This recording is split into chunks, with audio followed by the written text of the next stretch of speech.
80% of men are statistically not having sex.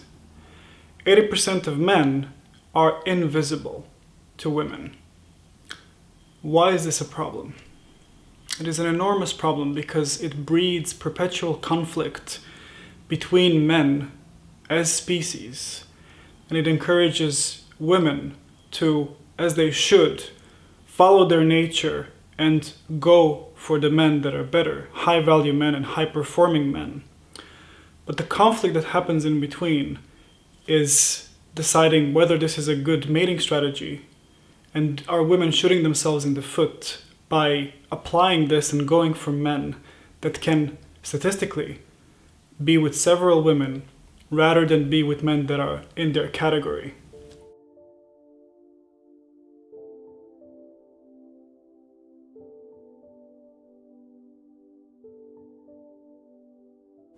Now, I have no fixed opinion on hierarchy or category, but I do not ignore or eliminate their existence.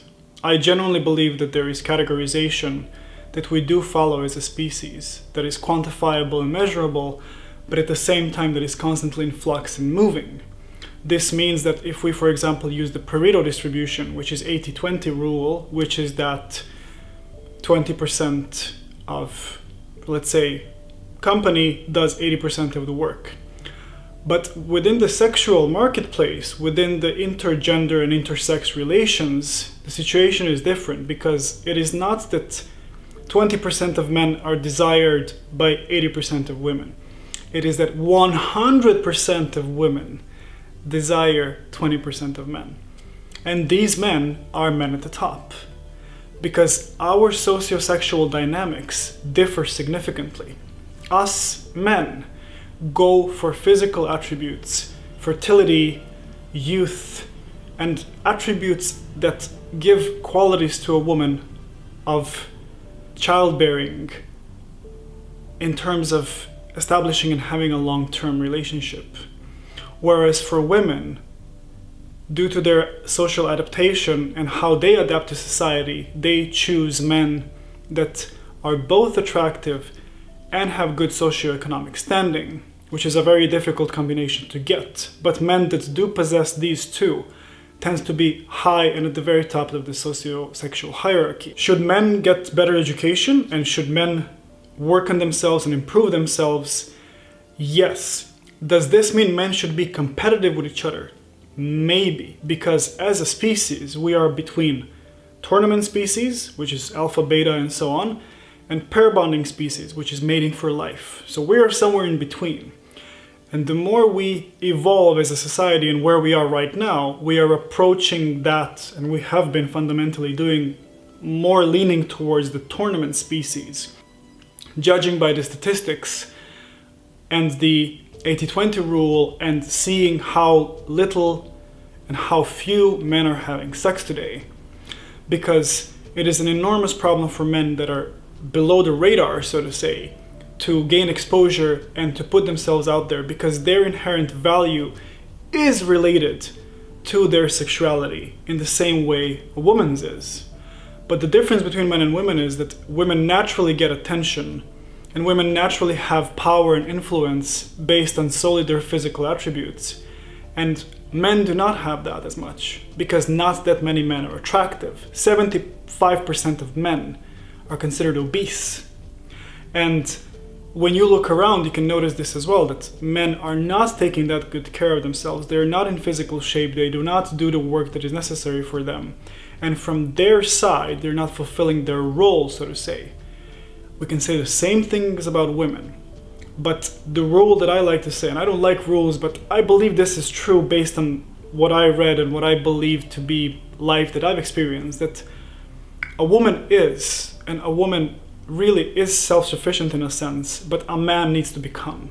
Because a man needs to go through all these hurdles and initiations and acquire wealth and status to be someone.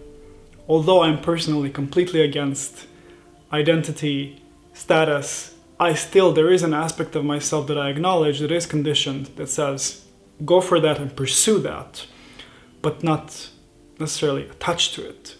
So, which which is very hard, by the way.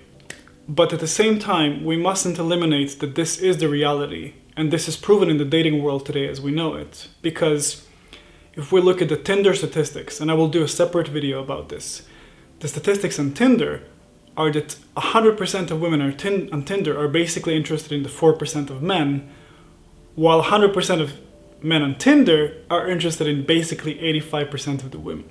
So the difference is so astronomical and so obvious that we can clearly tell men are sexually desperate, and that men, as a consequence of that, are settling by being sexually involved with women with whom they don't want a pair bond, they don't want a provisional, and they don't want a reciprocal, good, stable, monogamous, or whichever kind of relationship that will actually imbue them with meaning, but they will actually engage in meaningless encounters. And so will women, if they settle, and if they go for what is below their normal, usual encoded mating strategy. Because women mate across and above, which means that they will normally not settle for someone who is below them. Men are not as selective, normally. But that is changing as men are waking up and as men are realizing their inner and inherent value, which I truly hope to contribute with my content and videos. Work on yourselves, become better versions of yourselves, and this doesn't mean you're becoming inherently better. You are who you are, and you're perfect as you are, you're sufficient and all that crap. But this is fundamentally about choices and choice and what future we can create for ourselves. If you can choose to smoke a pack of cigarettes, and if you can choose between doing 20 push-ups, so 20 cigarettes, 20 push-ups, it's very easy for you to choose which alternative will give you which results. And if we learn to implement this kind of thinking, we will actually be making choices that can propel us towards what we want, as men and women. But in society that makes it so easy to access pleasure, addiction, and enter addiction and addictive states and tendencies, we rarely connect with ourselves and see what is the reality around us and what needs to be done for us to just move and to go towards where we want. And as a result, we have a population of people that is over 30 and not in good relationships, not married, childless, and depressed. Because women's sexual market value, not inherent value and worth, individual value and worth, goes down with age because men focus on their fertility and men focus on the youth and when women are actually most reproductively capable. And this is a sad reality that most cannot accept, and they consider this to be a sexist and a misogynist comment, whereas it is the reality. So these women that have missed their chance to be with a high-value man or a good man now will have to settle, and they're condemning themselves to live very bad lives.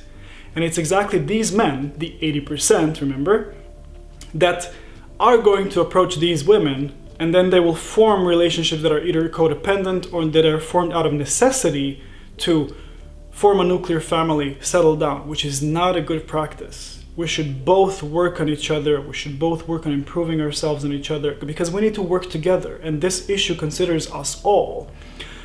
And you will hear me often speaking about men and women separately, because we are separate and we are not equals and we are not the same, but we are the part of the same whole. So it is important to acknowledge these things and to see them for what they are and not sugarcoat them as we do due to our wokeism and woke culture and whatever the hell is going on in the world, which I will detail in more videos. So let's take these things seriously and let's discuss this openly, because don't trust anything I say.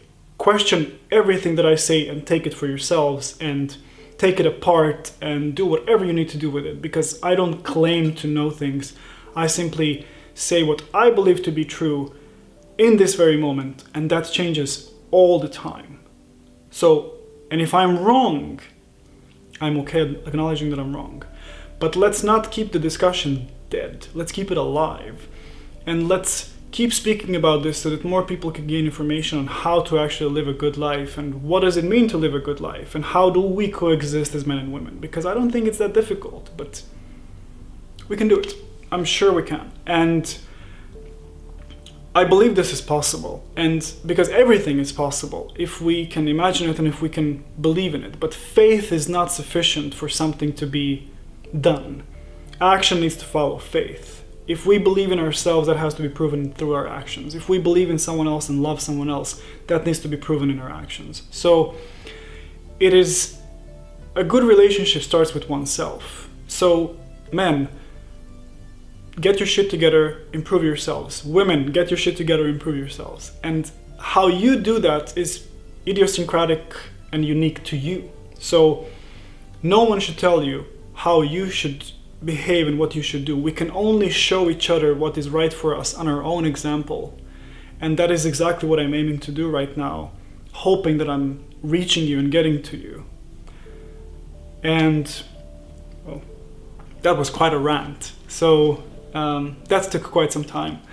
Thank you for your time. I appreciate your attention, and if you made it to the end of this video, thank you for sticking around. If you have a topic you'd like me to discuss, because I have many on my list, but I would love to continue the discussions between intergender dynamics, and do hit me up if you want to talk about this, or if you want to be a guest on my podcast, The Metamorphosis, or on my YouTube channel, so that we can discuss this further.